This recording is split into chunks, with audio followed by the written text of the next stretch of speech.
చట్టాలు ఎప్పుడూ మానవత్వాన్ని అధిగమిస్తాయా?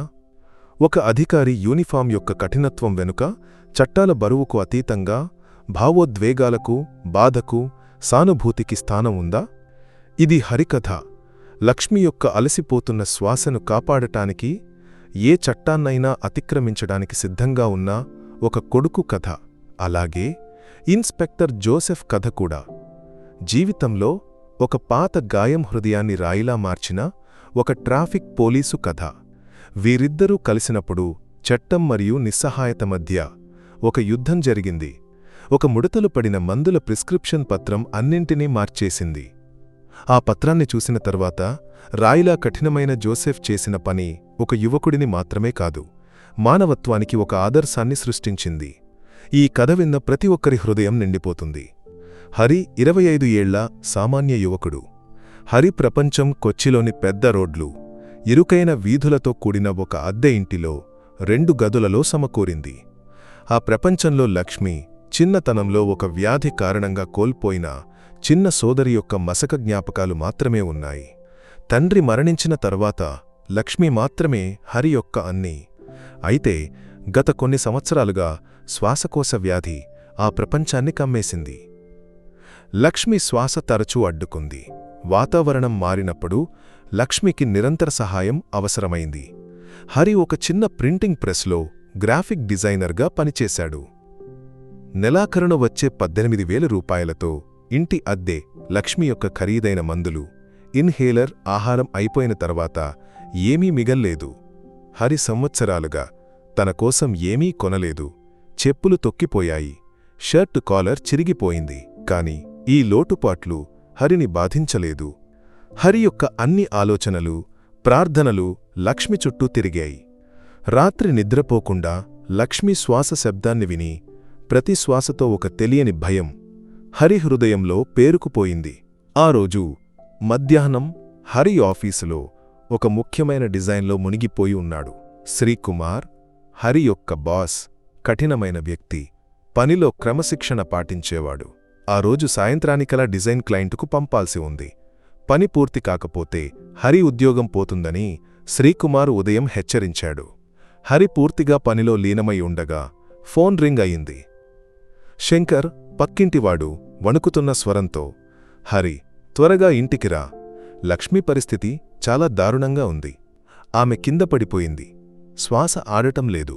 డాక్టర్ను పిలిచాను, కాని అతను ట్రాఫిక్లో చిక్కుకున్నాడు. ఈ మాటలు హరి చెవుల్లో మంటలా అనిపించాయి. హరి ప్రపంచం ఒక క్షణం తిరిగింది.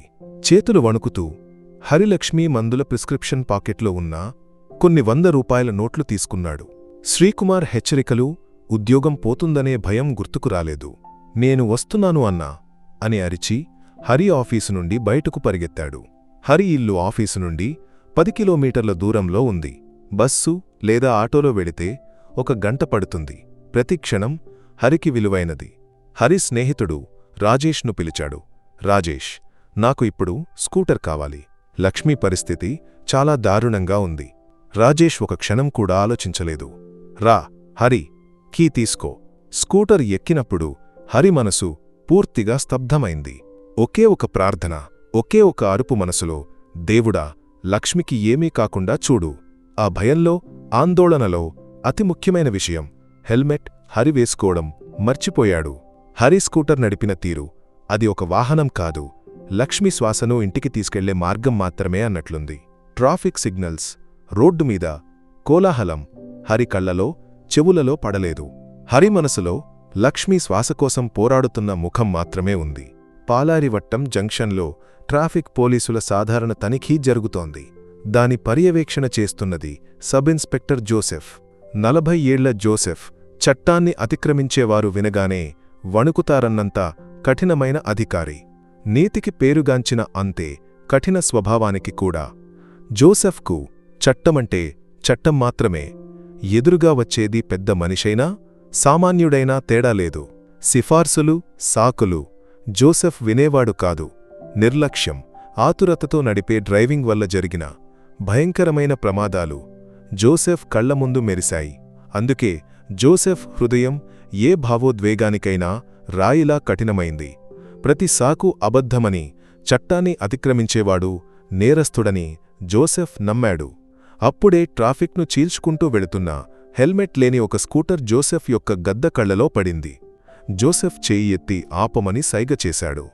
కాని హరి తన సొంత ప్రపంచంలో మునిగిపోయి ఉన్నాడు.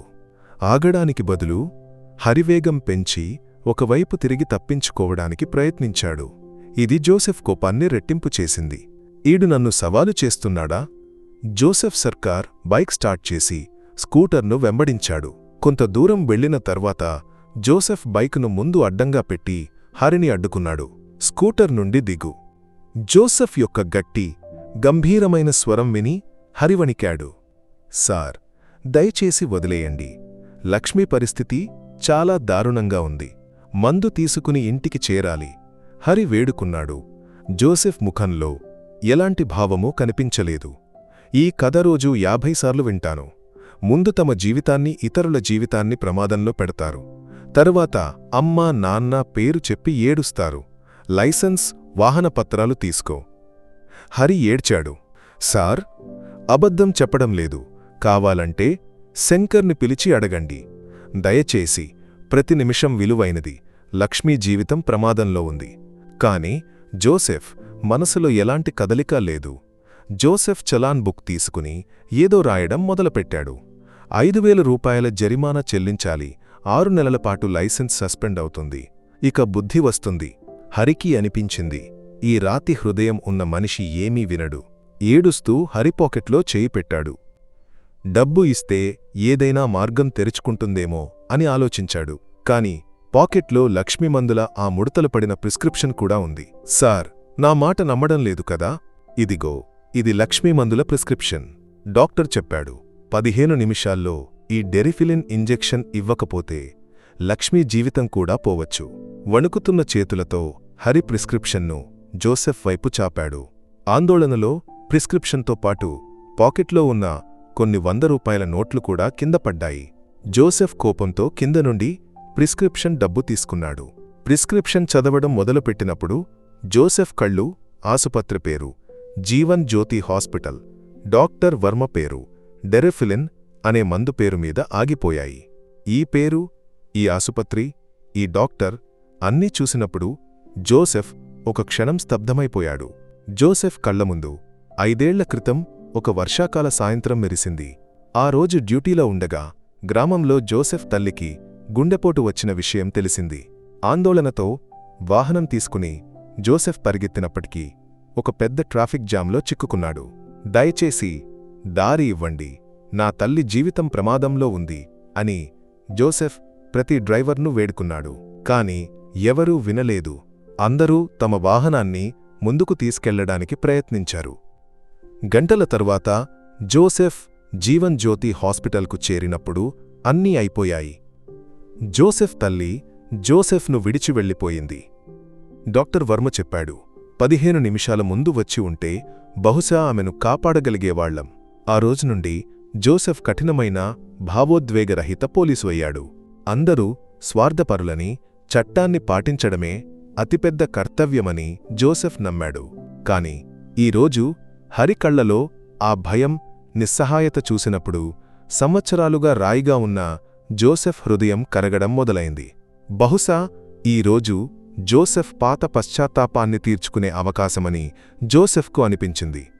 జోసెఫ్ కళ్ళు నీరుతో నిండాయి. జోసెఫ్ చలాన్ బుక్ను చించిపారేశాడు.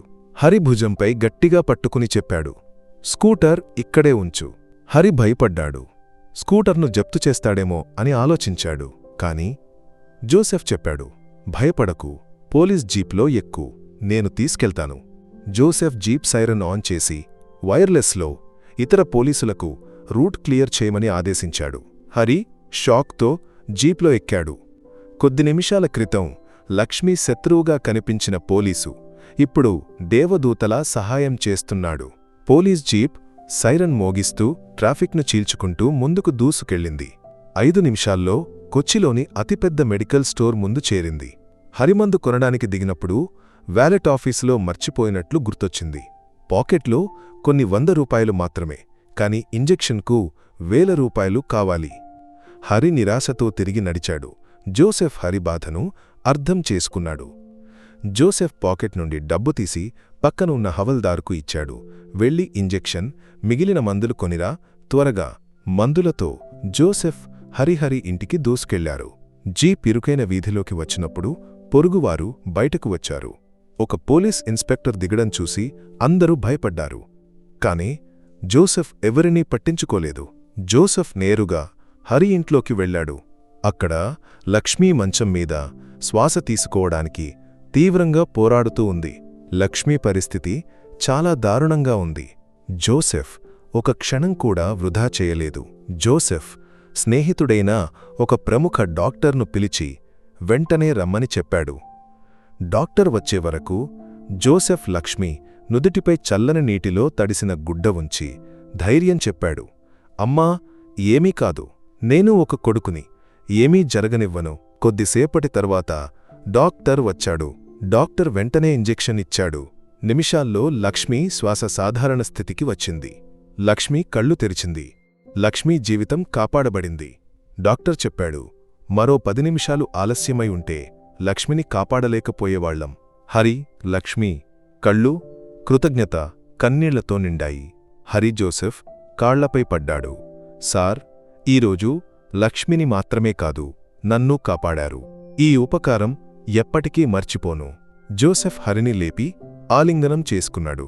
ఇది ఉపకారం కాదు హరి, ఒక మనిషి, ఒక కొడుకు కర్తవ్యం మాత్రమే. సంవత్సరాల క్రితం నా తల్లి కోసం చేయలేకపోయినది ఈరోజు నీ ద్వారా దేవుడు చేసే అవకాశం ఇచ్చాడు. నా హృదయంలోని భారం తగ్గింది.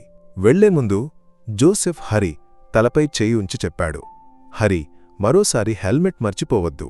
నీ జీవితం లక్ష్మికి ప్రపంచంలోని అన్నిటికంటే విలువైనది. ఆ రోజు తర్వాత హరి, జోసెఫ్ మధ్య ఒక విశిష్ట బంధం ఏర్పడింది. జోసెఫ్ అప్పుడప్పుడు లక్ష్మి క్షేమం అడిగేందుకు వచ్చాడు. హరి జోసెఫ్ను తండ్రిలా గౌరవించాడు. ఆ ఒక్క సంఘటన ఒక కఠిన పోలీసును దయామయుడైన మనిషిగా, ఒక నిస్సహాయ కొడుకును బాధ్యతాయుతమైన యువకుడిగా మార్చింది. చట్టాలకు స్థానం ఉంది, కాని మానవత్వం అంతకంటే ఎక్కువ. ప్రతి యూనిఫాం వెనుక ఒక హృదయం కొట్టుకుంటుంది. దానికి సొంత కథ, బాధ ఉంటాయి. సరైన సమయంలో ఒకరి నిస్సహాయతను అర్థం చేసుకుంటే ఒక జీవితాన్ని కాపాడవచ్చు. జోసెఫ్ యొక్క ఈ మానవత్వం హృదయాన్ని తాకుతుంది. మానవత్వమే అతిపెద్ద చట్టమని నమ్ముతున్నారా?